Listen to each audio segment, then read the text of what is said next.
Hare Krishna, muy buenos días. Nama Om Vishnu Padaya Krishna Prestaya Bhutale Srimate Bhaktivedanta Swaminiti Namine Namaste Saraswate Deve Gauravani Pracharine Nirvisesa Sunyavadi Pashatya Deshatarine Jayatri Krishna Chaitanya Prabhu Nityananda Tri Advaita Gadavdara Rivasadi Gaura Bhakta Vrinda Hare Krishna, Krishna Krishna, Hare Hare, Hare Rama, Rama Rama, Hare Hare. Hare Krishna reiterados. Vamos a continuar con la lectura y propuestas de reflexiones sobre algunos de los textos del siempre radiante y trascendental Srimad Bhagavatam.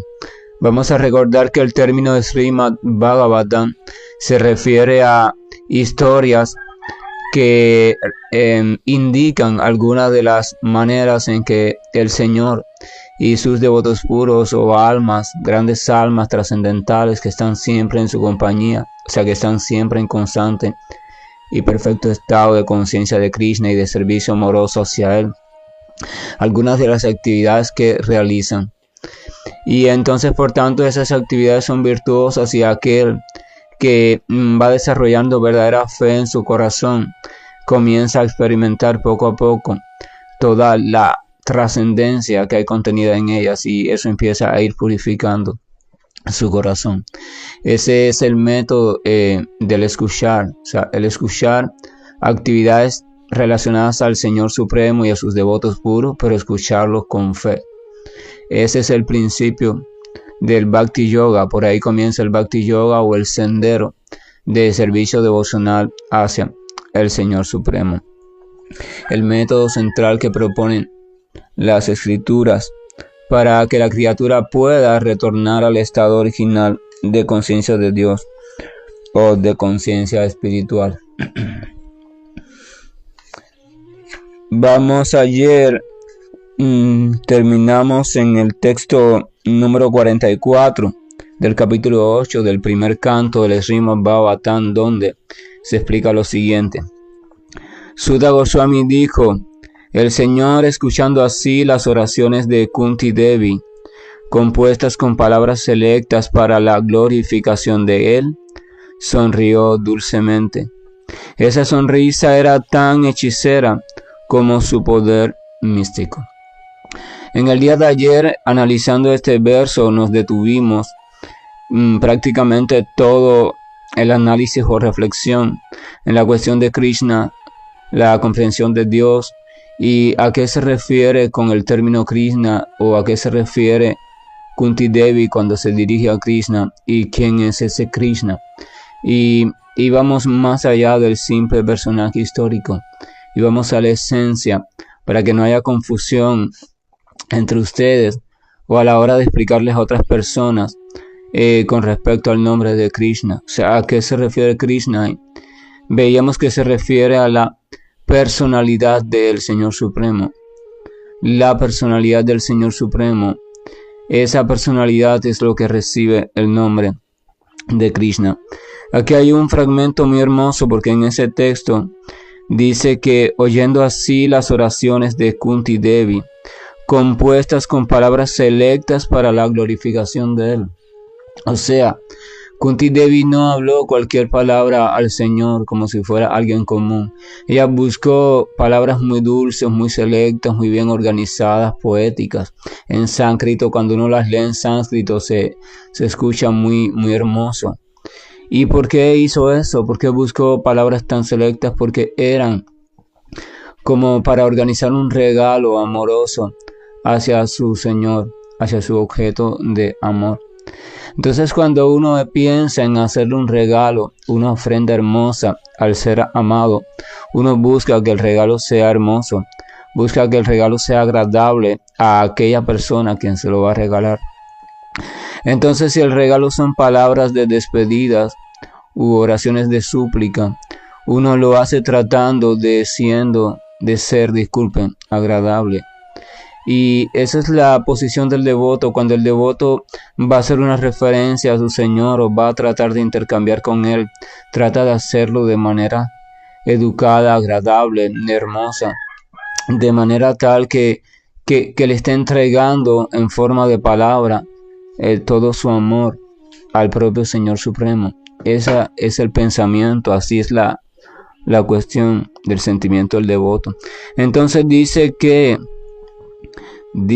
cuando él escuchó esas palabras, él sonrió dulcemente, o sea, él correspondió. Él no solo sonrió, sino que sonrió dulcemente, otra de las cualidades en las cuales hemos hecho mención a lo largo de todas estas lecturas.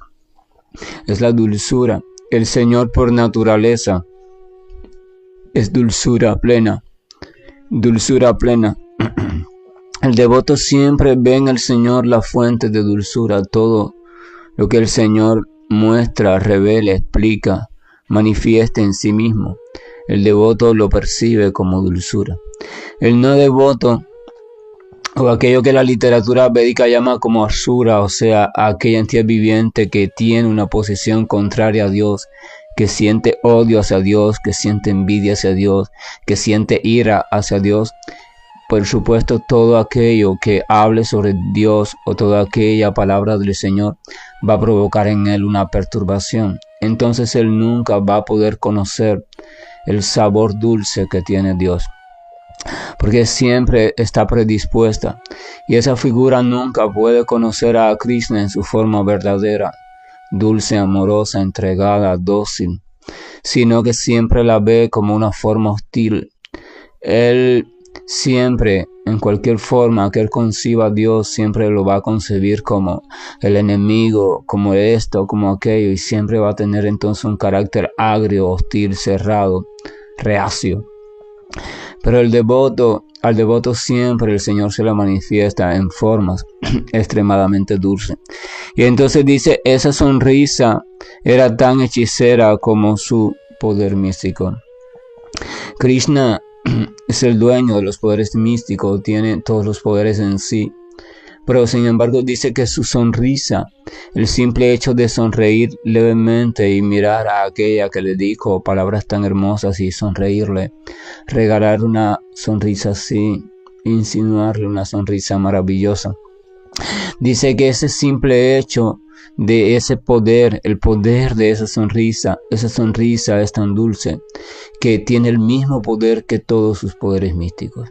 O sea, hechiza por completo, flecha por completo, derrite por completo, atrapa por completo, hace que la entidad viviente olvide todos los supuestos pesares, sueños, anhelos, deseos que sean diferentes al deseo de estar siempre en presencia de Krishna. Entonces muchos poemas, por ejemplo, de los Vaishnavas, hacen referencia a esa sonrisa. Oh Señor, permite que yo pueda ver tu sonrisa. Porque la entidad viviente sabe, cuando ha adquirido conocimiento, que si llega a experimentar la dulzura de la sonrisa de Krishna, entonces ya nunca más podrá olvidarse de Krishna. Y si logra la criatura nunca más olvidarse de Krishna o del Señor Supremo, es que lo tenga presente siempre en su corazón de manera viva, de manera encendida, entonces ya tiene el éxito de la vida garantizado, tiene la perfección de la existencia completamente garantizada. Eso es lo único que quiere el devoto. Aquel que ha desarrollado conocimiento entonces quiere lo siguiente, quiere siempre estar pensando en el Señor. Aún en medio de su vida cotidiana quiere enamorarse del Señor. Esa es la meta, eso es lo único que busca. Y lamenta no sentir ningún tipo de sentimiento por el Señor. El texto 45 dice, aceptando así las oraciones de Srimati Kunti Devi y entrando en el palacio de Hastinapur, a continuación el Señor les informó a las otras damas de su partida. Pero cuando se disponía a partir fue detenido por el rey Yudhishthira, quien amorosamente le presentó una súplica. O sea, después que Krishna es detenido por Kunti Devi, Y Kunti Devi le dice las palabras que él escucha con mucha atención y le corresponde con una sonrisa. Entonces él se adentra en el palacio de Hastinapur, que era la sede de la ciudad o el pueblo de los Pándavas, para despedirse de los otros miembros de la familia.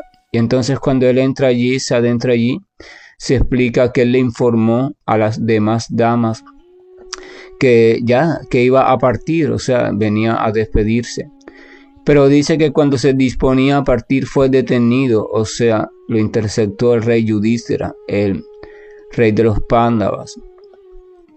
Entonces dice, quien amorosamente le presentó una súplica. Este Yudhishthira, vamos a recordar, es hermano de Arjuna y de los otros 3 Pándavas.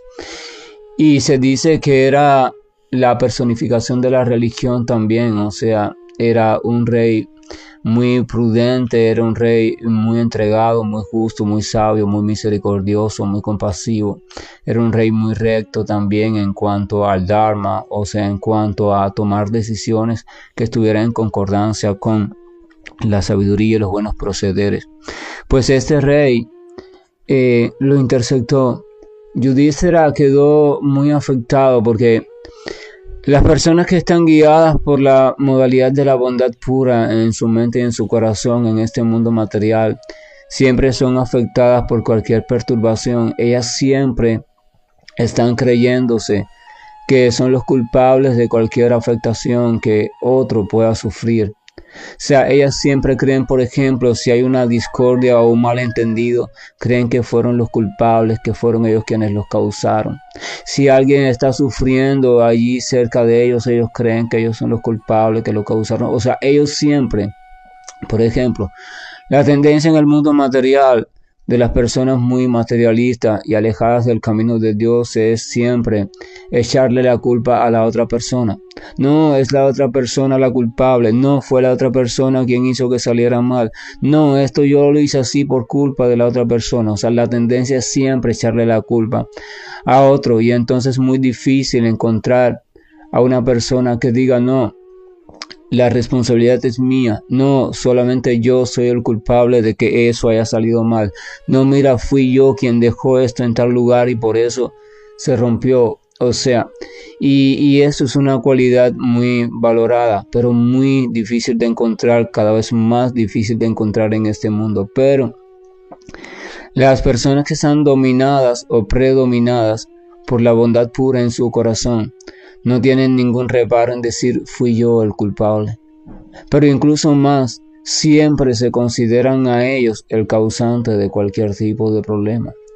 Entonces este rey Yudhishthira, debido a la nobleza de su corazón, está muy deprimido porque él considera que fue el culpable de la terrible batalla de Kurukshetra, fue el culpable de tantas muertes, de tantos fallecidos, de tanto desastre. Aunque él en verdad no fue culpable de nada, pues los primos, los Kurus, los llevaron a esa situación y no había más remedio que pelear, y pelear significa pelear, y en una guerra siempre hay tanto desastre, es inevitable. Pero aún así, la sensibilidad de su corazón, ¿verdad? Y entonces él se sentía totalmente deprimido. Y entonces le sale al paso al Señor Krishna, antes que Krishna se vaya de Hastinapur, y le dice las siguientes palabras. El rey Yudhishthira, que estaba muy acongojado, no pudo ser convencido, a pesar de las instrucciones de grandes sabios encabezados por Vyasa y el propio Señor Krishna, el ejecutor de hazañas sobrehumanas, y a pesar de todo el testimonio de la historia. Ya grandes sabios habían tratado de consolarlo en su depresión, en su autoculpabilidad, incluso el Señor Krishna. Sin embargo, ninguno lo había conseguido. Él seguía metido en su sensación de culpa y en su tristeza, y acongojado, sombrío, llorando, lamentándose por los rincones del palacio. Entonces él sale al encuentro de el Señor Krishna, así en ese estado tan lamentable, Vamos a ver qué continúa diciendo el texto 47. El rey Yudhishthira, el hijo de Dharma, sobrecogido por la muerte de sus amigos, estaba acongojado tal como un hombre materialista ordinario. Oh sabios, él estaba engañado así por el afecto. Él comenzó a hablar de la siguiente manera. O sea, aquí clasifica a Yudhishthira como el hijo de Dharma. Su padre, el rey Pandu, se le consideraba también como un rey muy dármico, muy hacedor de las cosas que fueran rectas y provechosas para todos, un rey muy justo. Y entonces él se le consideraba el hijo de Dharma. Él siempre estaba también apegado a las buenas decisiones y a las decisiones compasivas. Dice que sobrecogido por la muerte de tantos amigos en la batalla, dice que estaba tan acongojado como un hombre materialista ordinario. El término hombre materialista se refiere a aquella persona que está completamente identificado con el cuerpo y que no conoce nada o no acepta nada sobre el espíritu. La persona materialista, entonces, confundida de esa manera con la identidad corporal, lo que pasa es lo siguiente. Por ejemplo, el lazo de amistad, de afecto, de familiaridad, lo que sea, de amor que lo establece con el cuerpo, porque identifica a la otra persona y a sí mismo como el cuerpo material. Entonces, cuando eso sucede, inevitablemente, cualquier daño que sufra el cuerpo va a ser tomado como un daño que sufrió o está sufriendo esa persona o la propia persona. Por tanto, cuando la muerte llega, que ya el cuerpo no puede estar más presente delante de esa persona, entonces viene el sufrimiento mayor. Porque aquello que tomaba como el objeto de su amor, el objeto de su cariño, ya no está. Y entonces como si la otra persona no estuviera. ¿Por qué? Porque no existe la concepción espiritualista de la vida. Allí ya todo termina. El rompimiento no se puede, ¿cómo se dice? Irremediable. Sin embargo, cuando hay una comprensión espiritualista de la vida, aunque se lamenta que ya ese cuerpo no esté allí, a través del cual se manifestaba aquella persona tan querida, aún así se puede comprender que no se ha roto nada, no se ha terminado nada. La relación continúa, lo que continúa en planos diferentes, pero continúa. La otra entidad viviente sigue estando, pero sigue simplemente su curso y sigue transmigrando por otras etapas diferentes a las nuestras. Entonces el sufrimiento siempre es lamentable, pero encuentra una compensación.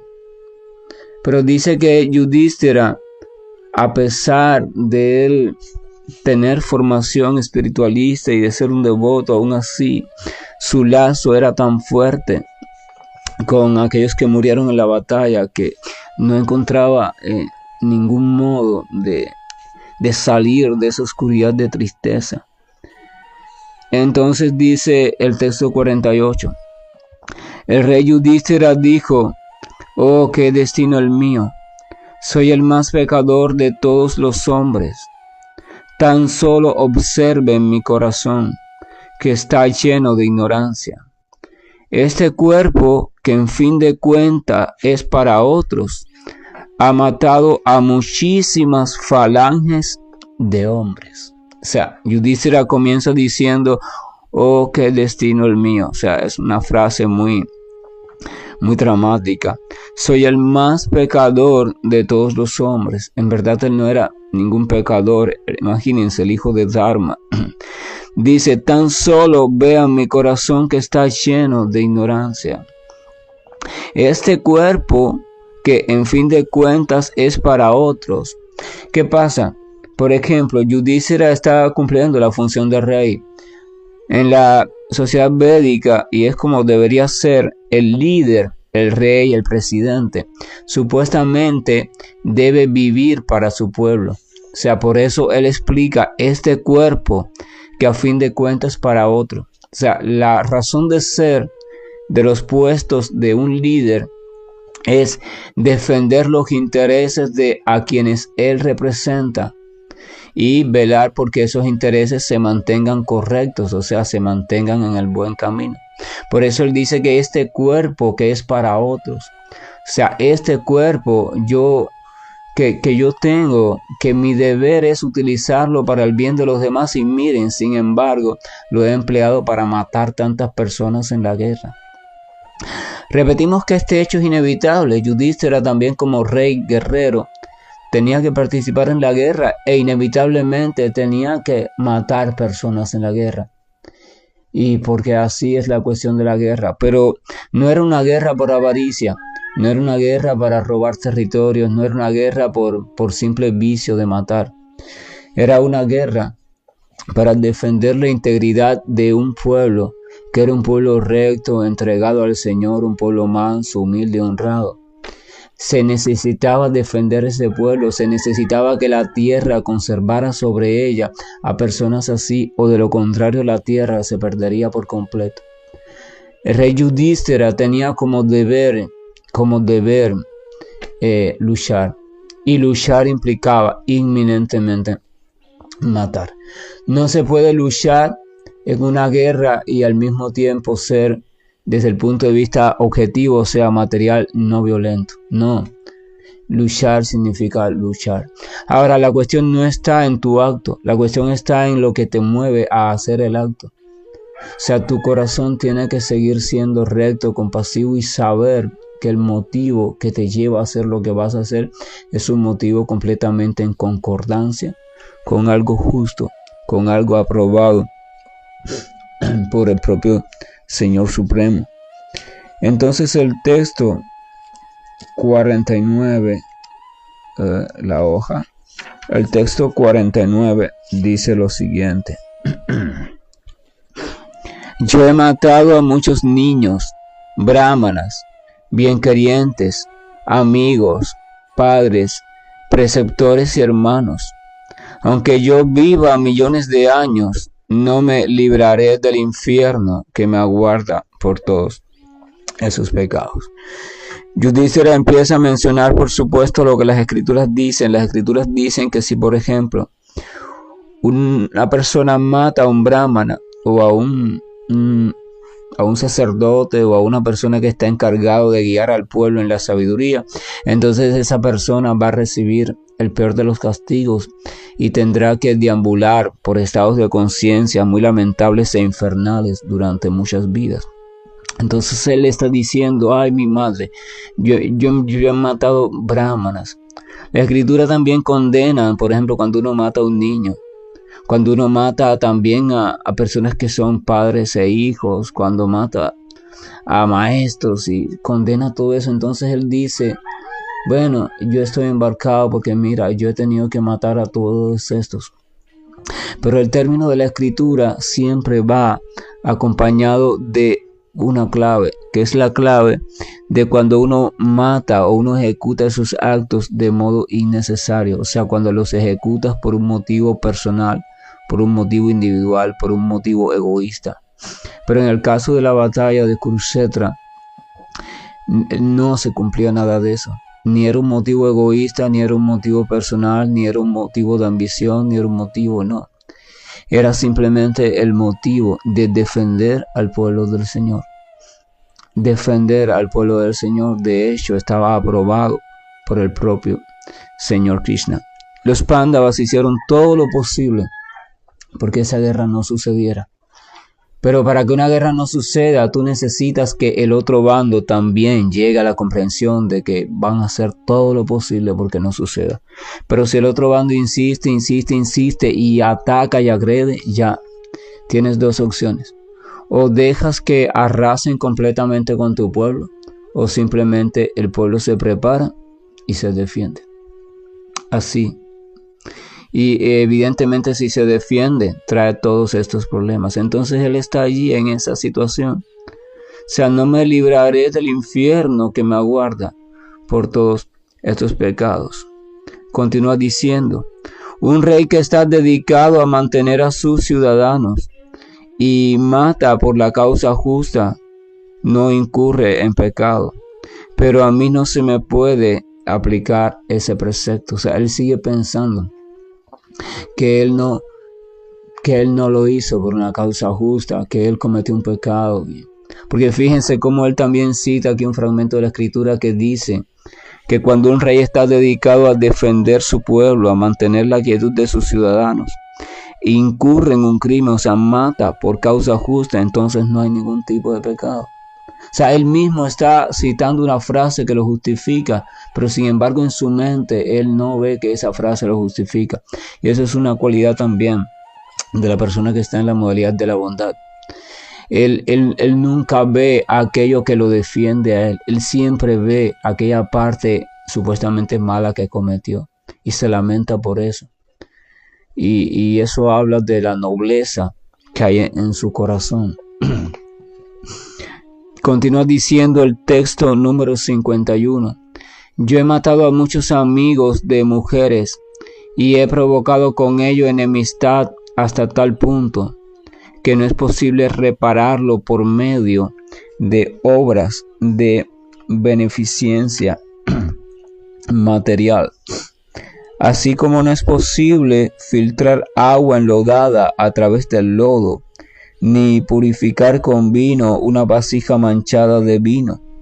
Asimismo, no es posible, mediante el sacrificio de animales, contrarrestar la matanza de hombres. El rey Yudhishthira está explicando todos estos crímenes que yo he cometido, que todos están relacionados a la matanza de hombres, de personas, niños, mujeres, brahmanas en esta guerra. Y las escrituras explican que matar a una persona no puede ser remediado con nada. Así que tampoco puedo remediarlo haciendo ofrendas, sacrificios religiosos como está establecido en la antigua escritura. Entonces no tengo remedio, yo no tengo salvación. Y entonces esa es la condición. Porque ¿qué pasa? Por ejemplo, las escrituras explican lo que se conoce como expiación. Eso también lo podemos ver. El Antiguo Testamento de las enseñanzas bíblicas, por ejemplo, en la ley de los profetas, el propio Señor explica que cuando se comete tal cosa, por ejemplo un robo, un adulterio, esto, aquello, cada uno de esos tenía una ofrenda específica que el infractor debía realizar para que ser limpiado o expiado por su conducta desviada. Y entonces así desde la cultura védica se diría, esa reacción kármica o lo que tendría que pasarle por incurrir en esa conducta se anulaba. Pero habían conductas que no tenían remedio, o sea que no había, por decirlo así, no había una multa establecida para ellos. O sea, no había una condena para ellos de que mira, si haces esto ya se te limpia de ese pecado. No. Y dentro de esas conductas estaban el matar seres humanos como brahmanas, niños, mujeres. O sea, si eso sucedía, entonces se decía que esa persona no tenía remedio, que esa persona inevitablemente iba a tener que pagar por lo que hizo en sus próximas vidas. Entonces en esa posición tan desgarradora internamente, tan destrozada, estaba el rey Yudhishthira. O sea, su propia bondad se había convertido en su enemigo, su propia sensibilidad se había convertido en su enemigo y no le permitía ver que todo lo que él había hecho era perfecto y necesario. Entonces ese es el problema de la bondad en el mundo material. La bondad en el mundo material, como no siempre es un mundo para que ella se manifieste, siempre la persona, cuando no tiene el conocimiento bien establecido en su corazón, entonces va a ser víctima de su propia bondad, va a ser víctima de su propia culpabilidad y por desgracia muchas otras personas, la gran mayoría que no están situadas en la bondad, van a aprovechar esa debilidad y van a un poco a reafirmar que sí, que es culpable. Y entonces en vez de hacerlo sentir mejor, lo van a hacer sentir peor y se van a aprovechar de esa debilidad. Y es lo que pasó también a inicios de Kali Yuga. Por ejemplo, un ejemplo típico, generalmente las personas que se crían y viven en zonas despobladas o de campo, se crían de manera más simple, humilde y sencilla, compasiva, misericordiosa que las personas que se crían en un ambiente de ciudad. Entonces, cuando acá en Cuba empezaron a venir personas del campo para la ciudad, esas personas que venían del campo eran más nobles que los que estaban en la ciudad. Pero cuando empezaron a ir personas de la ciudad para el campo, a hacer negocios, a buscar y comprarles cultivo, animales, generalmente se encontraron con la nobleza de los campesinos.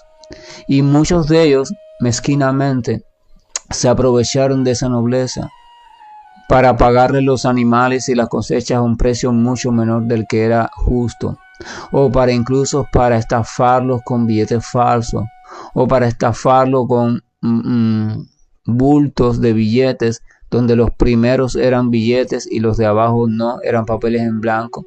Pero como el noble campesino confiaba y pensaba que todo el mundo era sincero, él ni lo contaba, veía que cada bultico era de tantos pesos, aceptaba la palabra o lo que la otra persona les decía. No, mira, aquí hay tanto y eso está bien contado. Él lo aceptaba. O sea, creían en la palabra de las personas, basados en su nobleza.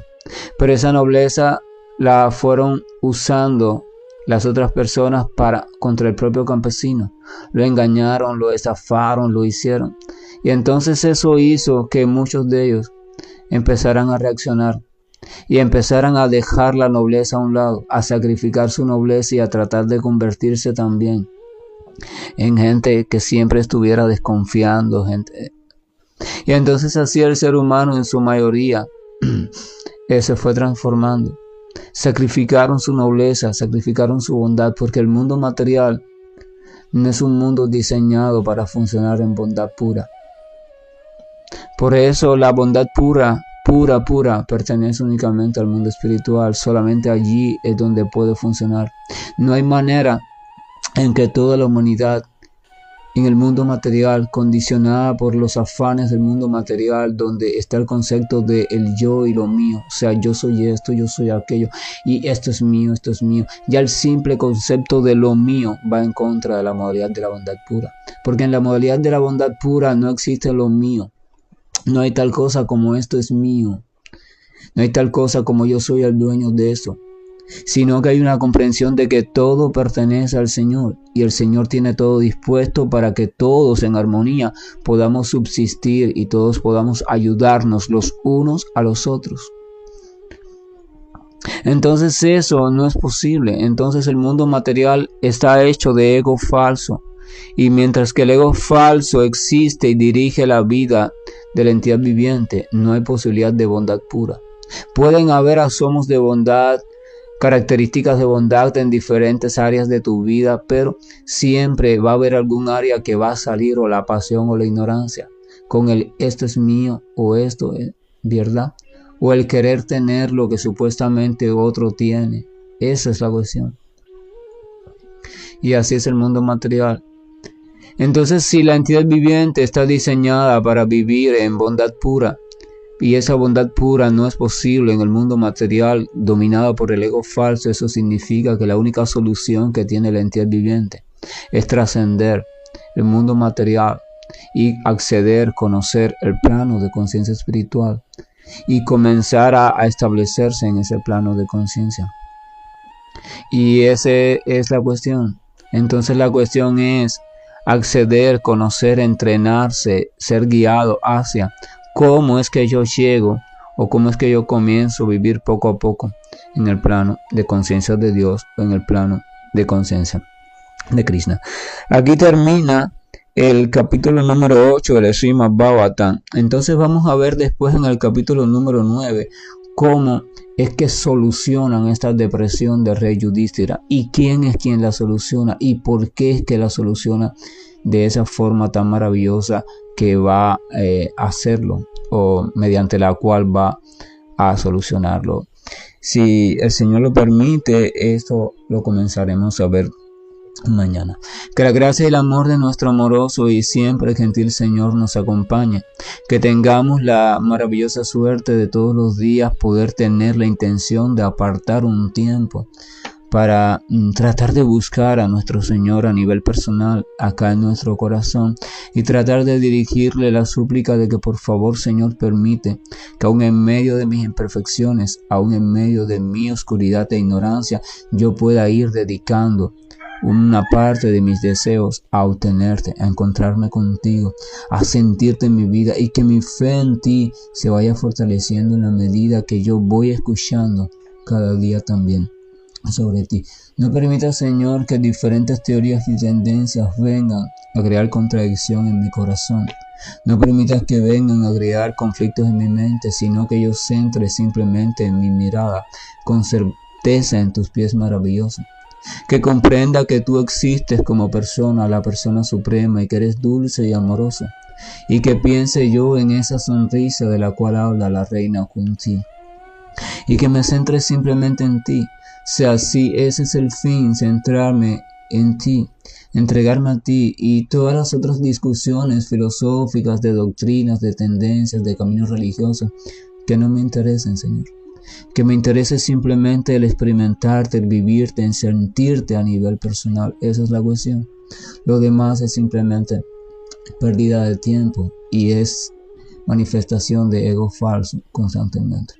Hare Krishna, buen día, y estoy finalizando la llamada.